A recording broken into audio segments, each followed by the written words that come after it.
السلام علیکم ورحمۃ اللہ وبرکاتہ۔ ناظرین و سامعین، استقبال ہے آپ کا ہمارے یوٹیوب چینل دیار تھانوی پر۔ ناظرین، قربانی کی آمد ہے اور یہ سوال بارہا اور بہت پوچھا جا رہا ہے کہ اگر 6 آدمیوں نے قربانی کا کوئی جانور خریدا، ہر ایک نے ایک ایک حصہ لے لیا، 7واں حصہ باقی ہے، تو 7واں حصہ سب لوگوں نے مل کر کے حضرت صلی اللہ علیہ وسلم کے لیے منتخب کر لیا، تو کیا ان لوگوں کی قربانی ہوگی یا نہیں، اور 7ویں حصے کی نسبت کیا حکم ہے؟ اس سلسلے میں جواباً عرض یہ ہے کہ اگر 6 شریک آدمی ایک جانور کو خریدیں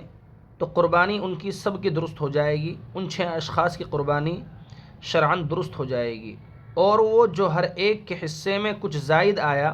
وہ کسی کی طرف سے مستقل قربانی نہیں ہوگی، البتہ ثواب مل جائے گا۔ اس میں ذرا تفصیل سے سمجھیں کہ یہ حکم اس وقت ہے جب 6 شریکوں نے یا 6 شریکوں میں سے بعض نے 7ویں حصے کی قربانی حضرت صلی اللہ علیہ وسلم کی طرف سے کی ہو، کیونکہ اس صورت میں کسی شریک کا حصہ 7ویں حصے سے کم نہیں ہوگا، زائد ہی رہے گا۔ لیکن 7واں حصہ 6 شریکوں کے علیحدہ چند اشخاص نے خریدا اور حضرت صلی اللہ علیہ وسلم کی طرف سے اس کی قربانی کی، تو کسی کی قربانی صحیح نہیں ہوگی، کیونکہ اس صورت میں بعض کا حصہ 7ویں حصے سے کم ہوگا، جبکہ مسئلہ یہ ہے کہ شرکاء میں سے کسی کا حصہ 7ویں حصے سے کم نہیں ہونا چاہیے۔